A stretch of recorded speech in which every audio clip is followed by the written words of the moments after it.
अस्सलाम वालेकुम dear students, मैं हूं गुलाम रसूल और एक नई वीडियो के साथ हाजिर खिदमत हूं। डियर स्टूडेंट्स, आज की वीडियो में सेकंड ईयर उर्दू के जो अहम खुलासे हैं वो आपके साथ डिस्कस करेंगे। पिछले 5 साल बोर्ड्स के पेपर को मद्देनजर रखते हुए देखा गया है कि इस वक्त 2026 में जो अहम खुलासे हो सकते हैं, जिनमें आने के चांस हैं, ये नहीं कि 100% आएंगे, आने के चांस हैं। जो अहम खुलासे आपके पेपर में 2 खुलासे आते हैं और हमने एक खुलासे का इंतखाब करना होता है। नंबर इसके 10 होते हैं। एक नंबर होता है मुसन्निफ के नाम का, 9 नंबर का हमने 2.5 से 3 पेजेस का खुलासा लिखना होता है। खुलासे का मतलब होता है इख्तिसार।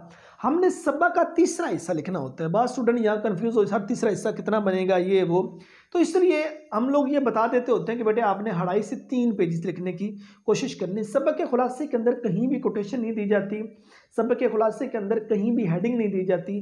पैराग्राफ के फॉर्म में आपने सबक का खुलासा लिखना होता है। 9 नंबर इसके खुलासे के होते हैं और 1 नंबर जो होता है वो मुसन्निफ के नाम को होता है। 2 खुलासे आते हैं और एक खुलासे का हमने इंतखाब करना होता है।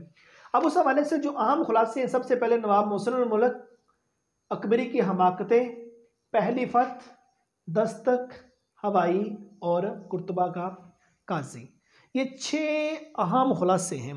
अब इनमें से इंशाल्लाह उम्मीद की जाती है 2 के 2 भी आ सकते हैं, एक तो मस्ट आएगा इनमें से इंशाल्लाह।